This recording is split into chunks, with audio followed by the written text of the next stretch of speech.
오늘 기도하실 때 우리 사모님 기도 내용 중에 보니까 시편 73편의 내용이 이렇게 들어가 있더라고요.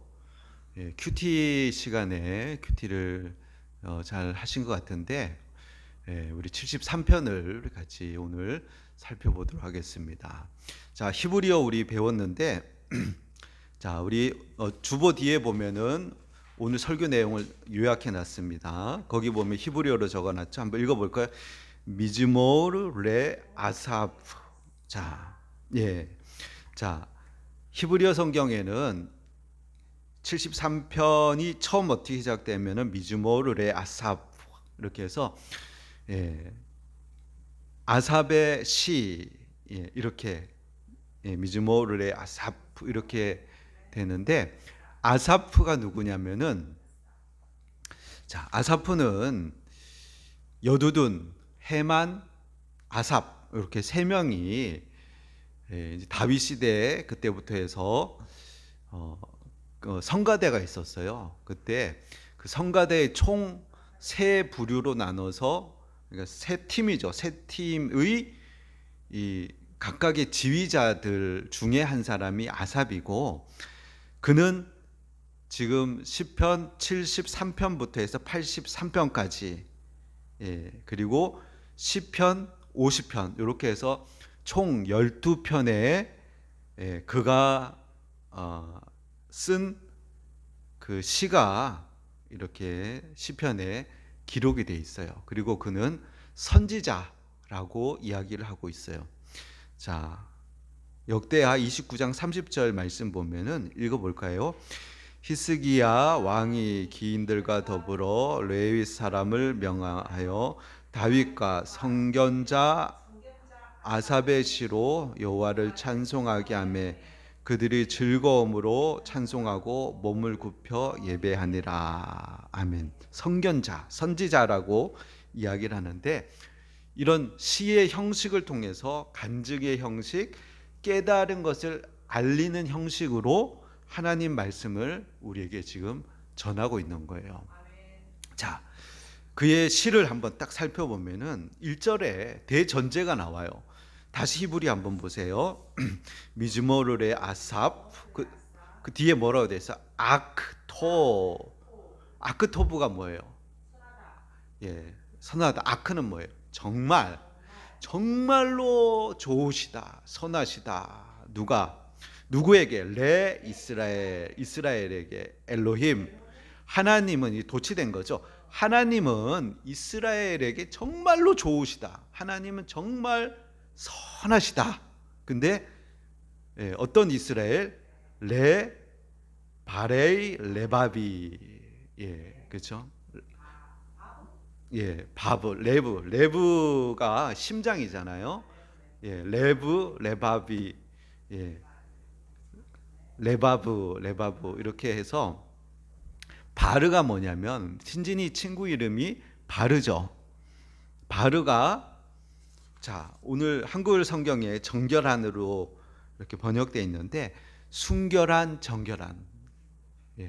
친구 바르.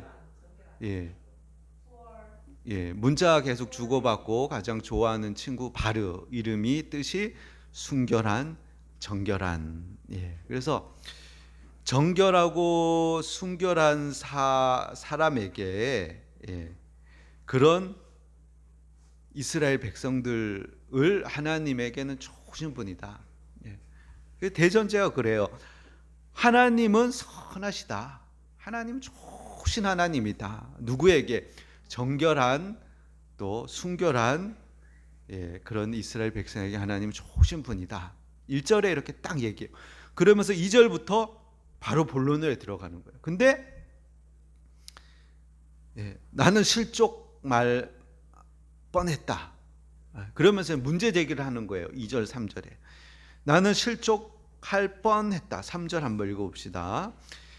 2절 3절 나는 거의 넘어질 뻔하였고 나의 걸음이 미끄러질 뻔하였으니 이는 내가 악인의 형통함을 보고 오만한 자를 질투하였음이라. 하나님은 선하시고 정결한 자에게 좋으신 하나님이다. 근데 내가 미끄러지고 실족할 뻔했다. 그러면서 자, 4절부터 현실의 모습, 실제적인 우리의 삶의 모습을 이야기하고 있어요. 자, 죽을 때도 고통이 없이 죽어요. 그리고 그 힘이 강건해요. 자, 고난도 없고 재앙도 없고 6절에는 교만하고 그죠? 강포하고 그죠? 살찜으로 그들의 눈이 솟고 소득은 많고 그죠? 또 그들은 교만하고 거만해서 능욕하고 악하게 말하며 거만하게 말하고 그 입은 하늘에 두고 입이 교만한 거죠. 혀는 땅에 두루 다니는 거예요. 그랬더니 이것을 보는 사람들이 백성들이 영향을 받는 거예요. 말하기를 11절에 하나님이 어찌하랴 지존자에게 지식이 있으랴 하는도다. 그러니까 사람들이 하나님이 없다, 선하게 살 필요 없다, 하나님의 심판 공의 이런 거 없다, 그냥 어떻게 하든지 그냥 잘 먹고 잘 살고 내가 편하고 이렇게 하면 된다. 그리고 12절에 보면 악인이지만 평안해. 악인이지만 평안하고 재물은 계속 불어나는 거예요. 자, 이것이 현실의 모습이라는 거예요. 우리가 사는 현실의 모습. 그래서 대표적인 예를 들라 하면은 저 같으면은 김일성, 김정일, 김정은을 들겠어요. 왜냐하면 예수님 믿는다는 그 이유 하나 때문에 그 사람들을 정치 수용소에다가 잡아서 가두고 그들은 하늘을 못 올려다보게 만드는 거예요. 근데 그리고 또 자기의 권력을 수호하고 권력을 지키기 위해서 반대하는 사람들을 그냥 파리 목숨처럼 그냥 날려버려요. 그러면서도 잘 먹고 잘 살고 권력을 누리고 죽을 때도 편히 죽고 자기 자녀에게 또 권력을 넘겨주는 거예요. 근데 그런 사람들이 세상에 보면은 악인인데도 그렇게 잘 먹고 잘 사고 평안하는 사람들이 많다는 거예요. 왜 이런 일이 가능하냐? 왜 일이 가능해요? 왜 이런 일이 일어나요? 자, 그렇죠. 세상이 망가져서 그런 거예요. 세상이 오염돼서 그런 거예요. 오염된 물에는 기형인 물고기가 살아가요. 그리고 정상인 물고기는 잘 살아가지 못하는 거예요. 자, 그렇다고 하나님이 세상을 포기해 버리시고 통치하지 않으시고 그냥 내버려 두는 것은 아니죠. 하나님이 이 땅을 통치하시고 다스리셔요. 근데 우리가 사는 세상은 이런 악인들이 형통하고 잘 살아가는 모습을 우리가 보게 되는 거예요. 그러니까 지금 아삽이 얘기하는 대전제, 하나님은 토부, 하나님 좋으시다. 근데 현실은, 삶은, 우리가 지금 막다뜨린 삶은 그렇지 않다는 거예요. 이론과 현실, 이런 차이가 있다는 거예요. 자, 예로 또 이렇게 들어볼 수가 있죠. 이제 방금 전에, 예배 전에도 제가 이스라엘 홍진호 목사님한테 카톡을 이렇게 받았는데, 지금 계속 사이렌이 울리고 공습이 이루어지고 이스라엘 사람들이 공습 때문에 지하 벙커로 또 피하고, 그래서 그렇죠. 그렇죠. 그러니까 지금 카메라에는 또 안 들어가니까 제가 얘기를 해줘야겠죠. 자, 어제 뉴스에 의하면 이스라엘이 이란을 공격해가지고 한 70명 이상이 사망자가 나고, 또 이란이 또 텔아비브를 막 공습해가지고 한 3명 정도가 죽고, 그래서 지금 텔아비브 공항이 폐쇄돼서 또 어제 우리 신진이가 루이즈랑 또 통화했는데 루마니아에서 이스라엘 들어오려고 그러는데 텔아비브 공항이 폐쇄돼서 3일 동안 열리지 않는다 그래서 근처에 숙소를 구했다고 그런 얘기를 또 전해 듣는데, 자, 현실은 그렇거든요. 자, 이론은 그래요. 이스라엘이 하나님을 믿는 나라로, 예? 이란하고도 사이좋게, 팔레스타인하고도 사이좋게, 모두가 사이좋게 평화롭게 행복하게, 네, 사는 게 이론이란 말이에요. 근데 그 이론을 못 지키는 거예요. 왜 그러냐면은 이란이 핵무기를 이제 제조하고 있는데 그것이 이제 어느 정도 완성 단계에 있으면 안 되는 거예요. 왜냐하면 이란은 공공연하게 이야기하는 것이 핵무기를 통해서 이스라엘을 지도에서 없애버리겠다는 거예요. 북한 같은 경우는 이제 자기 나라 또는 김정은 그 체제를 어떻게 보면은 수호하기 위해서, 자기들을 수호하기 위해서 이렇게 핵무기를 개발한다. 예. 그 남한을 향해서 쏘기 위해서 개발한다라고는 그렇게 얘기를 안 하거든요. 예. 자주 또 스스로를 보호하기 위해서 그런다고 얘기를 하거든요. 근데 실제로 전쟁이 났을 때는 또 모르죠. 예. 근데 이란 같은 경우는 이스라엘을 없애버리기 위해서 핵무기를 만든다고 얘기를 하는 거거든요. 그들은. 그런데 그들이 핵무기를 완성할 때까지 이스라엘이 그냥 보고만 있을 수는 없는 거 아니에요. 그러니까 핵무기가 어느 정도 이루어지고 그것이 실제가 되는 단계에 있어서는 이스라엘이 이란을 선제 타격하는 거죠. 핵무기 시설을 파괴해버리는 거죠. 예. 그러니까 이런 것들을 어느 정도 아니까 이제 미국도 이란이 이스라엘을 미사일을 쏘면 패트리어트 미사일 가지고 그들을 이렇게 방어해주고 이렇게 이스라엘 편이 되는 모습도 볼 수가 있는 것이에요. 자, 이 모든 것이 어그러지고 망가지고 제약된 세상이기 때문에 이런 일이 벌어지는 거예요.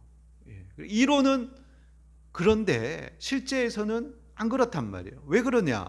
세상이 어그러지고 망가지고 악이 득세하는 그런 세상이기 때문에 그런 것이에요. 그래서 우리가 기도할 때마다 하나님의 나라가 이 땅에 이루어지게끔, 하나님의 공의가 이루어지게끔 우리가 기도하는 것이죠. 이런 가운데 하나님은 어디에 계셔요? 하나님이 계신데 어떻게 이런 일이 일어날 수 있는 거예요? 하나님 어디 계시죠? 여전히 하나님은 우리와 함께하고 계셔요. 예. 여전히 하나님은 우리를 돌보고 계셔요. 하나님께서 우리와 함께 이러한 것에 대해서 함께 싸워나가고 계시는 거예요. 자, 이동원 목사님이 큐티 말씀에 이런 짧은 글을 이제 그의 말씀으로 옮겨놓은 게 있던데, 자, 우리가 어떤 것을 기도하고 어떤 것을 바라고 어떤 것을 소망하지만 이루어지지 않을 때가 있거든요. 그때 기도응답이 지연될 때 기억할 것은 하나님의 때와 방법이 최선이라는 사실이다. 예. 내가 바라는 대로, 내가 소망하는 대로, 내가 기도하는 대로 이루어지지 않을 때, 그때 우리 낙심할 수가 있어요. 그때 기억해야 되는 것이 뭐냐면 하나님의 때 그리고 하나님의 방법, 그것이 최선이라는 거예요.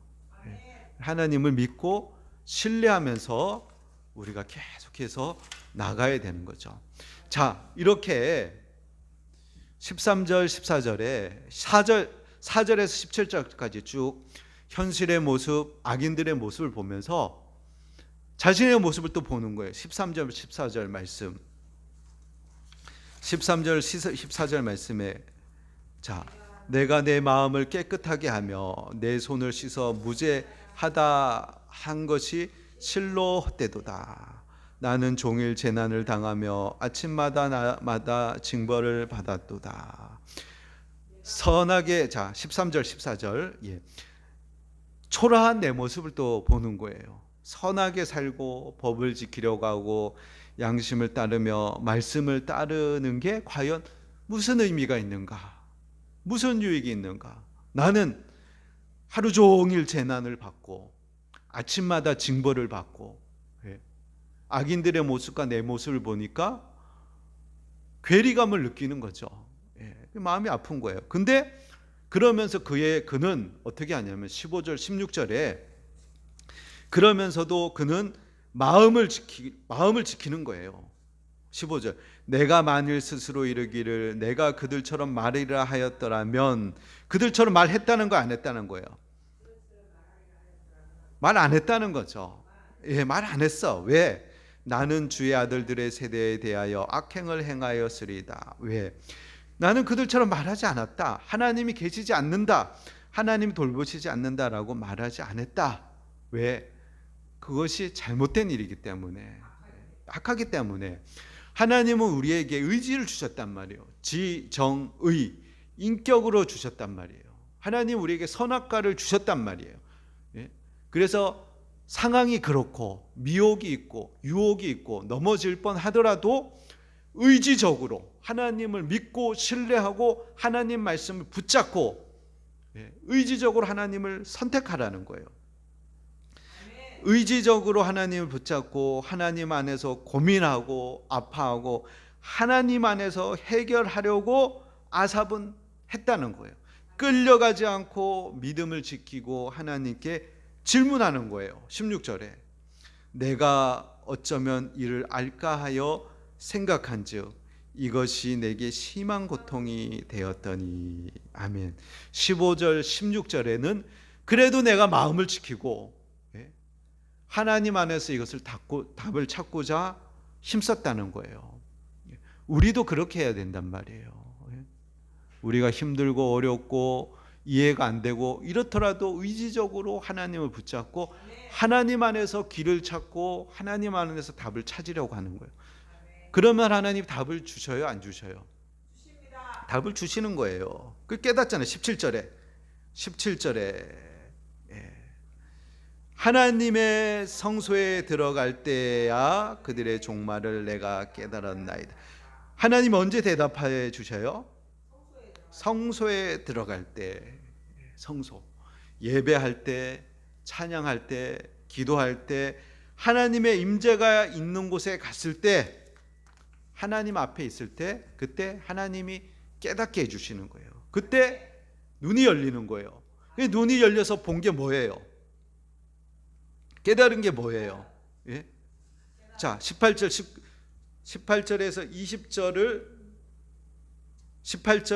20절까지를 깨달았어요. 뭘 깨달았어요?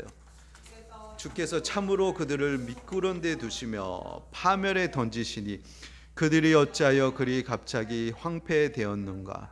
놀랄 정도로 그들을 전멸하였나이다. 주여, 사람이 깬 후에는 꿈을 무시함같이 주께서 깨신 후에는 그들의 형상을 멸시하시리이다. 아멘. 자, 뭐냐면 보이는 것이 전부가 아니라는 거예요. 지금 눈에 보이는 것들, 악인이 형통하는 것들, 내가 지금 고난 가운데 있는 것, 이게 보이는 것이 전부가 아니라는 거예요.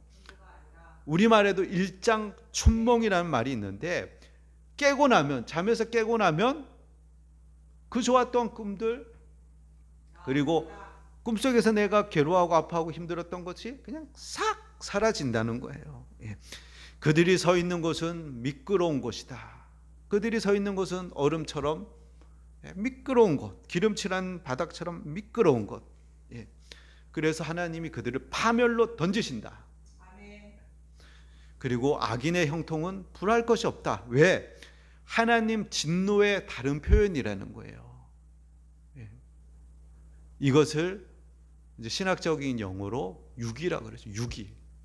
버려두는 거예요. 그래서 로마서 1장 24절 말씀에 보면은 읽어볼까요? 자, 유인물. 그러므로 하나님께서 그들을 마음의 정욕대로 더러움에 내버려 두사 그들의 몸을 서로 욕되게 하게 하셨으니. 아멘. 마음의 정욕대로, 그냥 자기 원하는 대로 하게끔 더러움에 내버려 뒀다. 어떤 사람을? 우상 숭배자들, 하나님을 경외하지 않고 하나님을 예배하지 않고 우상을 섬기는 그들, 그 마음이 하고자 하는 대로 그냥 더러움에 내버려뒀다. 왜? 하나님의 진노로 그들을 영원한 지옥 가운데, 영원한 형벌 가운데 보내기로 작정하셨기 때문에 그냥 내버려 둔다는 거예요. 근데 반대로 하나님의 자녀들은 어떻게 해요? 끊임없이 징계하시는 거예요. 고난과 어려움이 있어도. 왜? 사랑하기 때문에. 히브리서 12장 5절에서 8절 말씀 읽어볼까요? 또 아들들에게 권하는 것 같이 너희에게 권면하신 말씀도 잊었도다. 일러스되 내 아들아 주의 징계하심을 경히 여기지 말며 그에게 꾸지람을 받을 때 낙심하지 말라. 주께서 그 사랑하시는 자를 징계하시고 그가 받으시는 아들마다 채찍질하심이라 하였으니 너희가 참음은 징계를 받기 위함이라. 하나님의 아들과 같이 너희를 대우하시나니 어찌 아버지가 징계하지 않는 아들이 있으리요. 징계는 다 받는 것이거늘 너희에게 없으면 사생자요 친아들이 아니니라. 아멘. 너희들은 버림받지 않았기 때문에 저들은 살찌워서 잡아먹히는 돼지처럼 그냥 내버려 둔다. 하지만 너희들은 하루 종일 재난 당하는 것 같고 아침마다 징벌 받는 것 같은 어려움이 있지만 그러나 사랑하기 때문에 사랑하는 자녀를 하나님이 하나님 아들답게 만들기 위해서 그 징계의 단계를 거칠게 하시는 것이다. 예. 그것을 깨달은 거죠. 그것을 깨닫고 나니까 아삽은 회개하는 거예요. 예, 회개. 21절 22절. 내 마음이 산란하며 내 양심이 찔렀나이다. 내가 이같이 우매무지함으로 주 앞에 짐승이오나. 예, 자 21절 22절. 주 앞에 내가 짐승같이 미련함으로 주의 일하시는 방법과 주의 마음을 몰랐습니다. 그렇게 회개하는 거예요. 잘 몰랐습니다. 그러면서 23절에서 24절에 인도에 대한 확신을 갖는 거예요. 23절에서 24절 한번 읽어볼까요? 내가 항상 주와 함께 하니 주께서 내 오른손을 붙드셨나이다. 주의 교훈으로 나를 인도하시고 후에는 영광으로 나를 영접하시리니 하늘에서는 주 외에 누가 내게 있으리요 땅에서는 주밖에 내가 사모할이 없나이다. 아멘. 자 23절 24절 읽었나요? 예. 23절 24절 인도의 확신. 예. 주님이 나와 함께 하신다. 예. 그리고 주님이 나의 오른손을 붙들고 계신다. 마치 아빠 혹은 엄마가 어린아이의 손을 붙잡고 가듯이, 예. 그렇게 날 위험으로부터 잘못된 길로부터 넘어지지 않도록 오른손을 붙들고 계신다. 그리고 주의 교훈, 하나님 말씀으로 지금 하나님 지금 말씀하시잖아요. 교훈으로 나를 인도하신다. 그리고 그 후엔 나를 영광으로 영접하신다. 영화의 자리로 천국으로 나를 영접하신다는 거예요. 예. 시편 23편 5절 6절을 말씀이 떠오르는 거예요. 주께서 내 원수의 목전에서 내게 상을 차려주시고 기름을 내 머리에 부으셨으니 내 잔이 넘치나이다. 내 평생의 선하신가 인자하심이 반드시 나를 따르리니 내가 여호와의 집에 영원히 살리로다. 아멘. 하나님이 우리를 인도하시는 거예요. 23절 24절에. 예. 그러니까 그의 입에서 뭐가 나오겠어요? 찬양이 나오는 거예요. 찬양. 예. 하늘에서는 주 외에 누가 내게 있으리요 땅에서는 주 외에, 똑같은 말이거든요. 주 외에, 주 밖에 내가 누구를 사모하리요. 하늘에서는 주 외에 누가 있냐? 땅에서는 또 누가 있냐? 내가 사모할 자가 주밖에 없다. 하늘에서는 주 외에 누가 있냐? 땅에서는 내가 사모할 자 누가 있냐? 하면서 하나님을 찬양하는 거예요. 그리고 26절에 내 육체, 내 마음은 쇠약해. 내 육체는 쇠약하고 내 마음은 쇠약하나 하나님은 나의 반석, 영원한 분깃, 내가 설 곳. 내 마음이, 이 연약한 마음이 든든히 설 곳, 흔들리지 않을 든든한 그 반석. 그리고 하나님은 나의 목, 할라케이 엘로힘 레올람, 영원히 나의 분깃, 나의 목. 하나님은 나의 몫이라는 거예요. 영원히, 영원히. 자, 그러면서 마음에 다짐을 하는 거예요. 27절, 28절 읽어봅시다. 무릇 주를 멀리하는 자는 망하리니 음녀같이 주를 떠난 자를 주께서 다 멸하셨나이다. 하나님께 가까이 함이 내게 복이라. 내가 여호와를 나의 피난처로 삼아 주의 모든 행적을 전파리이다. 아멘. 자, 주를 멀리하는 자, 망한다. 주님이 다 멸하신다. 하나님을 가까이 하는 것이 복이다. 그래서 다짐하는 게 뭐냐면 하나님을 가까이 하겠다. 내 하나님 가까이 하겠다. 그리고 두 번째, 하나님을 전파하겠다. 하나님을 나의 피난처 삼아서 하나님 위에서 내가 하나님 전파하겠다. 하나님을 자랑하겠다. 하나님을 간증하겠다. 하나님을 전하겠다. 이렇게 마음에 다짐을 하는 거예요. 자, 아삽의 시. 자, 이 시에서 결론적으로 우리에게 하고자 하는 얘기가 뭐예요? 악인의 형통을 부러워하지 말라는 거예요. 왜? 일장 춘몽이라는 거예요. 그리고 하나님이 함께 하시고 인도하시는 것을 믿으라는 거예요. 그리고 하나님을 가까이 하라는 거예요. 그리고 제가 이 아삽의 시에서 가장 강조하고 싶은 것이 뭐냐면 이러한 시각을 가질 수 있기 위해서 아삽의 눈이 열린 그때가 언제냐? 언제 그 눈이 열렸어요? 언제 이 깨달음을 얻었어요? 하나님의 성소에 들어갈 때, 하나님의 성소에 들어갔을 때, 아삽의 눈이 열린 순간, 하나님의 성소에 들어갈 때, 기도 시간에, 예배 시간에, 큐티 시간에, 말씀 듣는 시간에, 하나님을 찬양하는 시간, 하나님을 가까이 하나님 앞에 나아가는 시간에 세상의 형통과 악인들의 그 평안함과 이런 것이 아니라 하나님의 영광을 보는 순간 이런 것들이 일장춘몽이다 라고 깨닫는 거예요. 그렇기 때문에 우리의 마음이 고난과 괴로움과 어려움 때문에 상하지 않고 악인들의 형통을 부러워하지 않기 위해서 우리가 하나님 성소 안으로 계속해서 들어가야 되는 거예요. 그래서 힘써서 큐티하고 말씀을 읽고 말씀을 읽어야 돼요.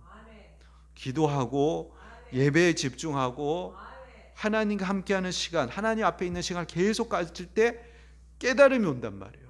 그리고 하나님을 볼 때 그때 우리의 마음이 영원한 것을 바라볼 때 상하지가 않는 거예요. 우리가 정결한 삶, 믿음으로 사는 삶을 살 수 있는 힘은 하나님의 성소에서 하나님을 배울 때 가능해지는 거예요. 자, 그렇게 살아가는 저와 여러분이 되기를 예수님의 이름으로 축원드립니다.